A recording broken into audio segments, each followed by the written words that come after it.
अब मैं एक नया चैप्टर शुरू करने जा रहा हूँ और ये चैप्टर है इंटरनेट। अब इंटरनेट क्या है और इंटरनेट की उपयोगिता क्या है ये शायद समझाना आज ज़रूरी नहीं है। जितनी भी चीज़ें आज हो रही हैं, चाहे वो छोटी से छोटी बात हो जैसे मैसेज भेजना या बड़ी सी बड़ी बात हो जैसे सैटेलाइट भेजना, दोनों में ही इंटरनेट का इस्तेमाल ज़रूर किया जाता है। तो इंटरनेट के कारण ही आज आप पूरे विश्व से कनेक्टेड हैं। आप न्यूज़ देख पाते हैं, आप इंटरनेट के थ्रू वीडियोस देख पाते हैं, लेक्चर्स देख पाते हैं, आप छोटे से छोटे, जैसा कि मैंने कहा, मैसेजेस भेज पाते हैं। तो एक छोटे से छोटे रूप से लेकर के बड़े से बड़े रूप में आज हम इंटरनेट को देख रहे हैं। सबसे ज़्यादा जो सिक्योर्ड डेटा भी जो होता है, जो केवल डिफेंस में यूज़ होता है या किसी कंट्री के लिए बहुत स्ट्रैटेजिक होता है, उसे भी इंटरनेट के थ्रू भेजा जा रहा है। इंटरनेट क्या है और इंटरनेट की उपयोगिता क्या है, इसके बारे में तो चर्चा करना ही शायद ज़रूरी नहीं, लेकिन इंटरनेट का मतलब क्या है ये हम समझें यहाँ पर, ये ज़रूरी है। और कितने प्रकार के कनेक्शंस होते हैं, क्या नेटवर्क प्रोटोकॉल होता है, इसके बारे में यहाँ पे हमें समझना ज़रूरी है। तो सबसे पहले जब हम बात करते हैं इंटरनेट की, तो इंटरनेट है क्या? तो internet is a global system of interconnected computer networks that use the standard internet protocol suite, जिसे हम TCP/IP कहते हैं, to link various billion devices world wide. यानी एक प्रोटोकॉल, एक स्टैंडर्ड सेट ऑफ प्रोटोकॉल होता है। प्रोटोकॉल है क्या, इसके बारे में भी हम आगे चर्चा करेंगे, जिसके थ्रू क्या हो रहा है कि पूरे विश्व में जितने भी कंप्यूटर्स हैं, जितने भी नेटवर्क्स हैं, वे कनेक्ट हो जा रहे हैं। और इस प्रोटोकॉल का नाम है TCP/IP। और इस नेटवर्क के थ्रू कनेक्शन के द्वारा ही हम देखते हैं कि जो भी इंफॉर्मेशन का आदान प्रदान है वो हो पाता है इंटरनेट के थ्रू। तो आगे आप देखें यहाँ पर, it is an international network of networks that consist of millions of private, public, academic, business and government packet switched networks linked by a broad array of electronic, wireless and optical networking technologies। ठीक है, तो हम ये कह रहे हैं सामान्य शब्दों में कि जितने भी कंप्यूटर्स हैं, जितने भी नेटवर्क्स हैं वर्ल्ड वाइड, उन सभी को कनेक्ट करने का एक तरीका है इंटरनेट। उन सभी के बीच में इंफॉर्मेशन को आगे या पीछे भेजने का तरीका है इंटरनेट। तो ये सारी चीज़ें आपको यहाँ पे समझनी है। और सबसे पहले जब हम इंटरनेट की बात करते हैं तो ये समझते हैं यहाँ पर कि इंटरनेट से कनेक्ट करने के तरीके कितने हो सकते हैं। तो सबसे पहला जो तरीका है, इसे हम कहते हैं डायल अप।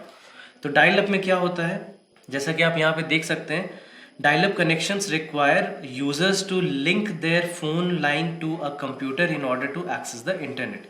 यानी फोन लाइन को कंप्यूटर से कनेक्ट कर दिया जाता है और इस फोन लाइन के थ्रू ही डेटा का ट्रांसमिशन होता है। This particular type of connection does not permit users to make or receive phone calls through their home phones while using the internet।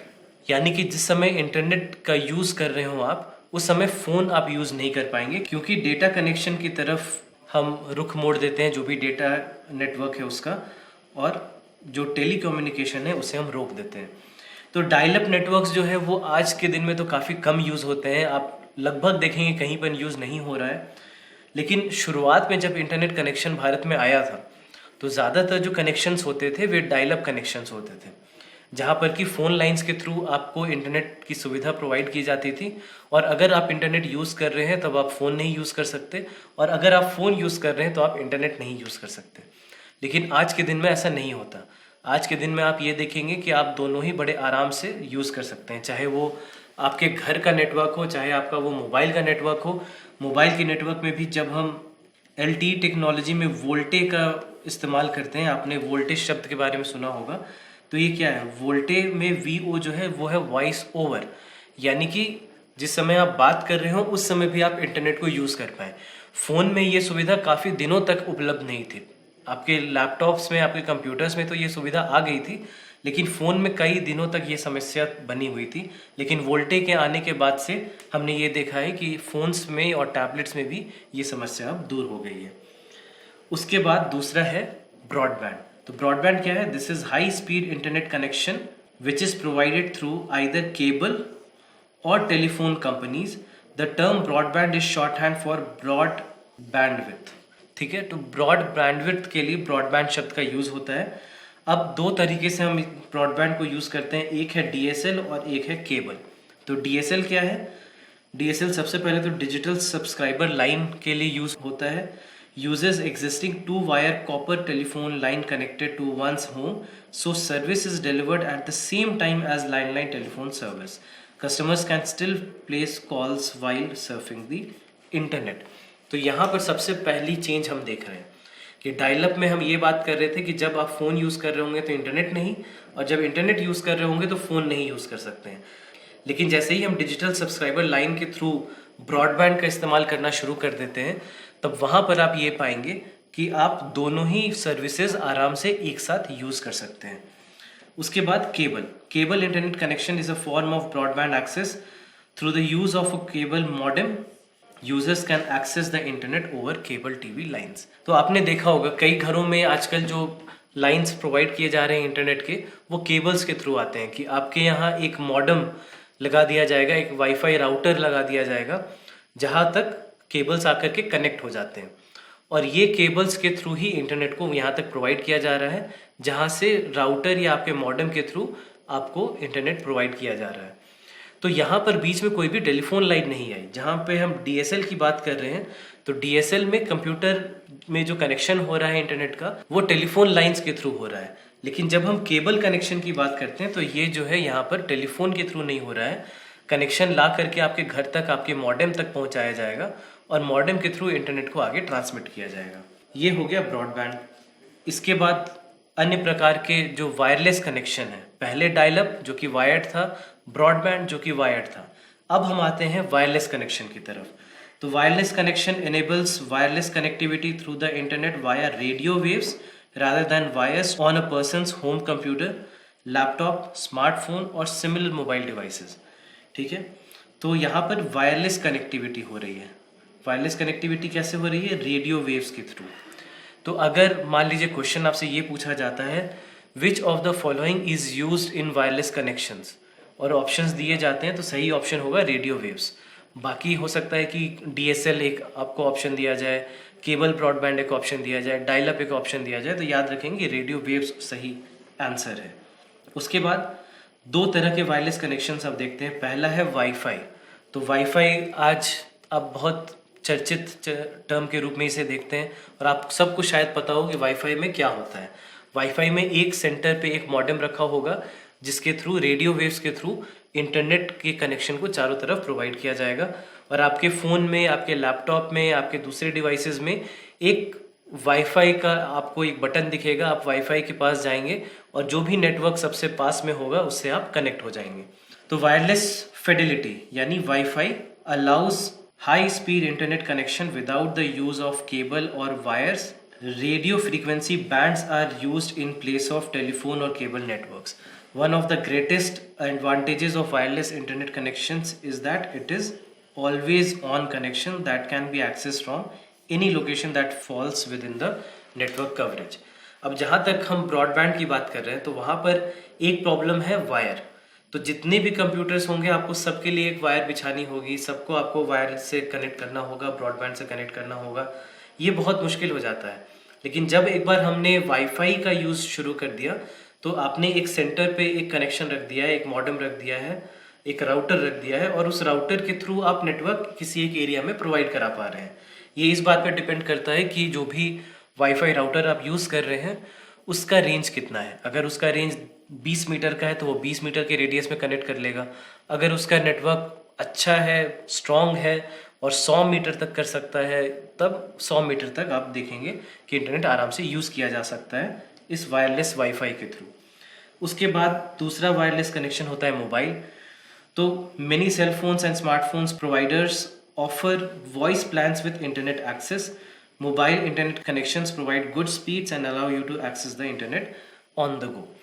तो आपके जो नेटवर्क्स होते हैं, जैसे मान लीजिए BSNL है, एयरटेल है, आइडिया है, वोडाफोन है, तो आपको पता है कि इनके थ्रू भी आपको 3G, 4G या 2G के कनेक्शंस प्रोवाइड किए जाते हैं। तो ये भी वायरलेस है, क्योंकि आप मोबाइल फ़ोन को किसी वायर से कनेक्ट करके तो नहीं चल रहे। तो आपके नेटवर्क प्रोवाइडर्स जो होते हैं वो आपके कॉल के साथ साथ आपको इंटरनेट भी प्रोवाइड कराते हैं। तो ये भी एक तरह का वायरलेस कनेक्शन हो गया। उसके बाद अन्य जो होते हैं वायरलेस कनेक्शन, उसमें एक होता है हॉटस्पॉट, जिसमें कोई एक कनेक्शन जो आपके पास है उसके थ्रू आप आगे कनेक्शंस को बढ़ा सकते हैं। जैसे आपके नेटवर्क प्रोवाइडर ने, BSNL, एयरटेल एक्सेट्रा ने आपको 4G या 3G इंटरनेट प्रोवाइड कराई और अपने फ़ोन के थ्रू एक हॉटस्पॉट बनाया, एक राउटर की तरह आपने उसे यूज़ किया और आसपास के जो डिवाइसेस होंगे वो आपके कंप्यूटर या आपके लैपटॉप से कनेक्ट हो पाएंगे या आपके फ़ोन से कनेक्ट हो पाएंगे। तो एक तरह से ये भी एक वाईफाई की तरह काम करता है। Hotspots are sites that offer internet access over a wireless local area network. Hotspots can be phone based or freestanding, commercial और free to the public. ये डिपेंड करता है कि हमारी रिक्वायरमेंट क्या है या हम किस प्रकार से इसे प्रोवाइड कराना चाहते हैं। फिर satellite, in certain areas where broadband connection is not yet offered, a satellite internet option may be available. Similar to wireless access, satellite connection utilises a modem. तो जिस प्रकार से वायरलेस वाईफाई काम करता है उसी प्रकार से सैटेलाइट भी आप यूज़ कर पाएंगे। फिर होता है ISDN, integrated services digital networks, allows users to send data, voice and video content over digital telephone lines और स्टैंडर्ड टेलीफोन वायर्स। तो ये हो गया ISDN। अब हम बात करते हैं इंटरनेट कनेक्शन प्रोटोकॉल्स के बारे में। तो कुछ ऐसे टर्म्स हैं जिसके बारे में शायद आपने सुना होगा, जैसे TCP/IP network model, file transfer protocol, HTTP, HTML। तो इनका क्या अर्थ होता है ये हम समझने की कोशिश करते हैं। तो सबसे पहले जब हम बात करते हैं प्रोटोकॉल्स, तो प्रोटोकॉल्स है क्या? जब सामान्य भाषा में भी जब आप प्रोटोकॉल शब्द का यूज़ करते हैं तो हम लोग सामान्यतः नियमों के बारे में बात करते हैं, रूल्स के बारे में बात करते हैं। तो protocols are a set of rules that help in governing the way a particular technology will function for communication. यानी जो भी कम्युनिकेशन सिस्टम में जो भी इंफॉर्मेशन को एक जगह से दूसरी जगह जो भेजना है वो किन सेट्स ऑफ रूल्स के हिसाब से भेजाएंगे वो आपको प्रोटोकॉल्स बताते हैं। They are digital languages implemented in the form of a networking algorithm. तो एक बार हम यहाँ पर देखें कि क्या क्या अलग अलग प्रकार के प्रोटोकॉल हैं। सबसे पहले है ट्रांसमिशन कंट्रोल प्रोटोकॉल, जिसे हम TCP कहते हैं। तो popular communication protocol which is use for communicating over a network divides any message into series of packets that are sent from the source to destination and there it gets reassembled at the destination। यानी TCP यानी transmission control protocol में क्या होता है कि जो भी data है पहले वो सेंडर यानी यूज़र की तरफ से एक जगह पे जाएगा और ये पैकेट्स ऑफ डेटा के रूप में होता है, यानी छोटे छोटे इंफॉर्मेशन के टुकड़ों के सेट में देखा जाता है इसे, और फिर ये डेस्टिनेशन पे जा करके एकत्रित हो जाएगा एक जगह पे और फिर ये रीअसेंबल होंगे। यानी फिर से ये जो छोटे छोटे टुकड़ों में ये बट गया था, पैकेट्स में बट गया था इन्फॉर्मेशन, ये दोबारा कंबाइन होगा और ये रिकम्बाइन होकर के डेस्टिनेशन पर नजर आएगा। तो इसे हम कहते हैं ट्रांसमिशन कंट्रोल प्रोटोकॉल। फिर है इंटरनेट प्रोटोकॉल। तो internet protocol is design explicitly as addressing protocol. It is mostly used with TCP. IP addresses in packets help in routing them through different nodes in a network until it reaches the destination system. TCP/IP is the most popular protocol connecting the networks. याद रखेंगे इस बात को। अब इसमें IP में क्या हो रहा है कि जितने भी सिस्टम्स हैं नेटवर्क में, आपको याद होगा अलग अलग तरह के नेटवर्क के बारे में हमने चर्चा की थी नेटवर्क वाले चैप्टर में। तो अब मान लीजिए कि कोई एक नेटवर्क है जिसमें 10 कंप्यूटर्स हैं। तो इन 10 कंप्यूटर का एक एक फिजिकल एड्रेस होता है और इस एड्रेस के हिसाब से ही नेटवर्क में हम किसी भी इंफॉर्मेशन को भेजते हैं। तो यदि मान लीजिए कि मेरे पास इस प्रकार से कनेक्टेड 6 नोड्स हैं, यानी 6 कंप्यूटर्स हैं, मान लीजिए कुछ इस प्रकार का मेरे पास नेटवर्क है। तो अब मुझे पता है कि IP के थ्रू हर एक नेटवर्क को या हर एक कंप्यूटर को एक अलग अलग एड्रेस दे दिया जाएगा। तो इस एड्रेस में मान लीजिए कि एक एड्रेस इस प्रकार से दिया जा रहा है, तो मुझे पता है कि जो भी इंफॉर्मेशन है मुझे 1 से 6 तक पहुंचाना है। तो 1 से 6 तक पहुंचाने के लिए ये जो फिजिकल एड्रेस है इसका यूज़ किया जा सकता है ताकि 6 तक वो इन्फॉर्मेशन पहुंच जाए।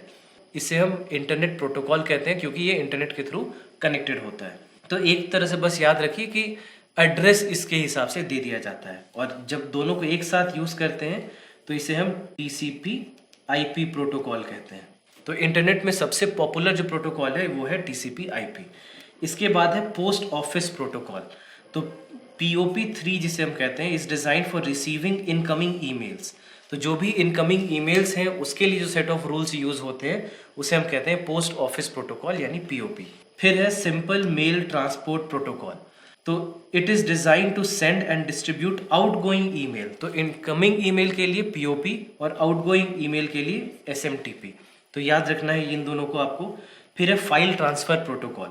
तो जब भी हमें एक कंप्यूटर से दूसरे कंप्यूटर में भेजना होता है किसी फाइल को, तो उसके लिए हम फाइल ट्रांसफ़र प्रोटोकॉल का यूज़ कर सकते हैं।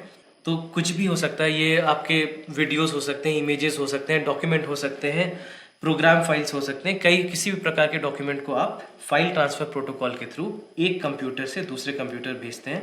तो इसीलिए कई बार इसे हम P2P भी कहते हैं, यानी पीयर टू पीयर। उसके बाद है हाइपर टेक्स्ट ट्रांसफ़र प्रोटोकॉल यानी HTTP, design for transferring a hyper text among 2 और मोर systems. HTML tags are used for creating the links. These links may be in any form like text or images. तो आप क्या करेंगे कि एक link बनाएंगे। आपने देखा होगा कि आपको लिंक दिया जाता है, URL दिया जाता है, आप जैसे ही क्लिक करते हैं उस लिंक पर आप कहीं पर चले जाते हैं, आपको किसी एक लिंक पर भेज दिया जाता है। मान लीजिए जैसे व्हाट्सएप है, व्हाट्सएप में कई बार आप फेसबुक का लिंक या ट्विटर का लिंक एक दूसरे को भेजते हैं, और जैसे ही आप उस लिंक पर क्लिक करते हैं उसके पीछे की जो इन्फॉर्मेशन होती है वो आपको नज़र आ जाती है। तो ये जो लिंक है ये HTML के रूप में होता है, और जो भी ट्रांसफ़र हो रहा है इस डॉक्यूमेंट का या इस लिंक का, इस इंफॉर्मेशन का, वेबसाइट का URL ये हो सकता है, तो ये जो है ये HTTP के थ्रू होता है। HTTP का एक और वर्जन होता है HTTPS। S यहाँ पर सिक्योर के लिए है। तो यहाँ पर हम क्या कोशिश करते हैं कि जो भी इंफॉर्मेशन हम भेज रहे हैं वो सिक्योर्ड हो। सिक्योर हम कैसे करेंगे, इस डेटा को हम एनक्रिप्ट कर देंगे, एनक्रिप्शन का इस्तेमाल किया जाएगा। तो एनक्रिप्शन का अर्थ ये होता है कि इसे हम किसी कोड के पीछे छुपा देंगे या किसी दूसरे प्रकार के इंफॉर्मेशन के पीछे छिपा देंगे, ताकि आसानी से कोई इसे डीबग ना कर सके, आसानी से इसे कोई पढ़ ना सके। तो इसीलिए HTTPS जो होता है वो ज़्यादा सिक्योर नेटवर्क होता है, ज़्यादा सिक्योर प्रोटोकॉल होता है एज़ कम्पेयर टू HTTP। ठीक है, तो ये जो है कुछ ये आपको याद रखने हैं, यहाँ पर से क्वेश्चन पूछे जाने की कुछ संभावना बनी रहती है। अंत में हम देखते हैं वेब ब्राउज़र। तो जो भी आप इंटरनेट का इस्तेमाल जब भी करते हैं तो कुछ भी लिखने के लिए आप क्या करते हैं कि ऊपर जा कर के आपके पास एक एड्रेस बॉक्स होता है, उस एड्रेस बॉक्स में आप लिखते हैं। मान लीजिए आपको फेसबुक पे जाना है तो क्या करते हैं, facebook.com लिखते हैं आप, राइट। तो ये जो facebook.com लिखते हैं आप कहाँ लिखते हैं, या तो इंटरनेट एक्सप्लोरर पे जाके, Mozilla Firefox, Google Chrome, opera, safari, ये सारे अलग अलग प्रकार के वेब ब्राउज़र हैं। तो ये आपको इंटरनेट को यूज़ करने में मदद करते हैं। तो इसीलिए याद रखना है कि वेब ब्राउज़र की क्या भूमिका है। जो भी फिजिकल एड्रेस पे आपको जाना है HTTP या HTTPS TCP/IP का यूज़ करके, वो आप वेब ब्राउज़र के थ्रू जाएंगे। ठीक है, तो ये एक छोटी सी इन्फॉर्मेशन थी इंटरनेट के बारे में। यहाँ पर से सबसे इम्पॉर्टेंट जो भी प्रोटोकॉल्स हमने पढ़े वो सबसे इम्पॉर्टेंट है, वहाँ पर से क्वेश्चन पूछे जाने की कुछ संभावना बनी रहती है। तो इसी के साथ ये जो चैप्टर है हमारा इंटरनेट का, ये यहाँ पे समाप्त होता है। धन्यवाद।